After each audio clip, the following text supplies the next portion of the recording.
La cover, juste la cover de ce chapitre les amis, a refait mon année. Merci profondément de tout mon cœur Kubo Sensei. Les Shinigami, bienvenue à tous au sein de la Gazette, on se retrouve après 5 ans d'attente. 5 années de frustration, de deuil et de moquerie autour de Bleach, mais ça y est, enfin, nos héros sont de retour au sein de ce chapitre 685.5. Oui, point 5, puisque c'est tout bonnement ni plus ni moins que la suite tant réclamée par la fanbase après la fin très anecdotique que l'auteur nous avait laissée avec Deft and Strawberry Returns. Donc ici, on fait une petite review condensée de ce chapitre 685.5.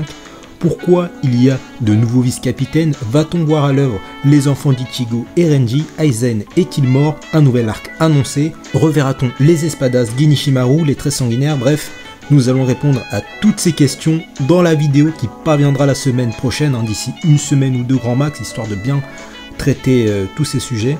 Ici, on va juste faire une petite review, analyse globale du scan pour vraiment remettre dans le bain ceux qui se sont arrêtés au tome 74 de Bleach et n'ayant jamais recommencé l'aventure, enfin relu on va dire, depuis ça. Si vous avez apprécié cette vidéo, n'hésitez pas à la partager, liker et à vous abonner à la chaîne. Bleach is back, c'est maintenant qu'il faut donner de la force avant le grand retour de l'anime. Et posez-moi vos questions quant à ce scan très anecdotique, j'essaierai d'y répondre pour la prochaine vidéo dédiée, le plus scientifiquement possible. C'est parti les amis.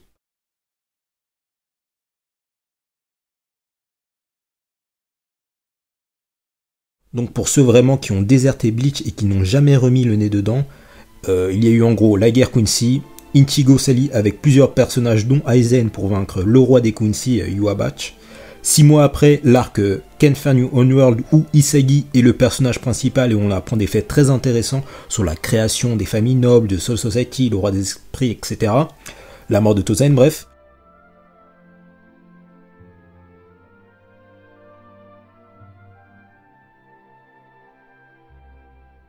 Puis vint enfin le chapitre 685, une fin parfaite, qui se passe après la guerre millénaire sanglante, donc 10 ans après. Et c'est là qu'on observe la promotion des nouveaux capitaines et certains vice-capitaines. Puis vint enfin le scan ultime avec des guillemets, où c'est la fête, Coca, Soda, les enfants de héros font leur apparition, nanana. Les dernières paroles qu'énonce Yua à Ichigo, et le fact primordial de ce chapitre, qui fera directement écho avec le chapitre 686.5 qu'on va parler aujourd'hui, et la destruction inattendue et insoupçonnée du dernier vestige de Yua par Kazui Kurosaki, le fils d'Ichigo, et c'est ce fait-là qui a permis à l'histoire de Bleach de continuer. Si avec ce scan unique, certains pouvaient penser que l'hypothétique fin de Bleach était bâclée, rushée ou encore incohérente, détrompez-vous jeunes gens, Kubo revient de loin pour nous montrer qu'il a une parfaite connaissance de son univers et ce scan 686.5, malgré plein d'interrogations que le chapitre peut nous laisser derrière lui, a éclairci pas mal de zones d'ombre et fait donc bien sens au chapitre The Deft and the Strawberries.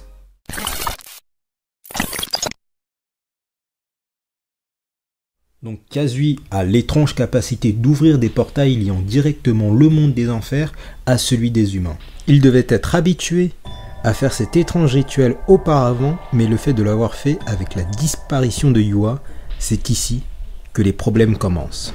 Après cela, on a un visuel global de l'après Soul Society, les nouvelles haircuts de tous les personnages. Dites-moi d'ailleurs laquelle est votre favorite en commentaire. Celle de Renji, j'adore. On aperçoit sa fille d'ailleurs, Ichika Abarai, se faisant entraîner par Ikkaku, le vice-capitaine maintenant attitré à la 11e division. Renji propose à Ichigo d'assister à une cérémonie, le rite funéraire de l'âme. Un rituel ayant lieu tous les 12 ans, faisant office de funérailles au capitaine tombé au combat. C'est ici que l'intrigue commence réellement. Mayuri, vêtu de son meilleur accoutrement, explique le déroulement de la cérémonie. En gros, les vice-capitaines doivent capturer des holos et les exécuter devant la tombe des défunts. Donc oui, niveau éthique c'est moyen, mais ce sont les révélations que Kyoraku citera qui donneront tout le sens à ce chapitre ainsi que celui qui le précède. La notion de pouvoir mystique, un système permettant de jauger le niveau de noblesse d'un individu. On reviendra sur cette notion de noblesse à l'avenir, mais au-delà de la potentielle noblesse que peut détenir un individu, ce pouvoir mystique permet de jauger la densité de Reiatsu que possède chaque individu, son énergie grosso modo. Un soldat ordinaire dispose d'un rang 20, de pouvoir mystique. Un vice-capitaine avoisine les rangs 3 à 4, et au-delà du rang 3, c'est les capitaines et plus. Ça c'est dans les grandes lignes, hein, mais c'est pas une vérité absolue, hein. Renji, qui a démarré sans pression masculine, alors que le Stern avait vaincu 2 capitaines auparavant, c'est un peu plus subtil que ça cette histoire de rang de Shinigami, enfin je l'espère. Pour les personnages au-dessus du rang 3, les capitaines en gros, le cycle de réincarnation n'est pas possible pour eux. Un Shinigami qui meurt, son corps redevient particule, et cela crée un cycle éternel de l'âme. Tu nais particule spirituelle, tu redeviendras particule spirituelle. Mais les capitaines qui ont un fort flux de Reiatsu ne peuvent renaître dans Soul Society. Donc oui, même Iba qui est capitaine maintenant, il peut pas, en gros, séjourner son flux de Reiatsu dans Soul Society. Et au lieu de ça, ils vont directement en enfer. Oui, oui. Les enfers, cet endroit mystique, étrange que vous avez vu dès le tome 2, à la disparition, si on peut dire, de Shrieker, ce holo assez néfaste qui ne pouvait que séjourner ici, après son altercation contre Ichigo. Ces faits, qui ont affolé la fanbase, apportent son lot de questionnements à son actif. Le recyclage des particules au sein de la Soul Society? Quels capitaines sont aux enfers? Quelle âme Zahel a-t-il envoyé en enfer? D'autres espadas, humains, Quincy y réside-t-il? Mais surtout, avec la soudaine arrivée de l'Espada 8, Zahel dans le monde des humains, il nous a appris que c'est la puissance de Yua accouplée au Reiatsu Daizen qui maintenait l'équilibre en termes de Reiatsu et permettait aux portes de rester fermées. Une fois que Kazui a détruit les derniers vestiges du personnage de Yua, l'équilibre que maintenaient les portes scellées est rompu, et bref, vous avez compris, maintenant les portes des enfers sont entrouvertes. C'est avec ces informations alternées que nous ont délivré Zahel et Kyoraku que l'histoire même de Bleach est de nouveau bouleversée. Bleach New Breath from the Hell est bel et bien un nouvel arc du shonen de Taito Kubo Sensei. Il ne s'agit pas d'un one-shot, de la vraie fin ou de la suite du film Hellverse qui est absolument pas canon à l'œuvre originale.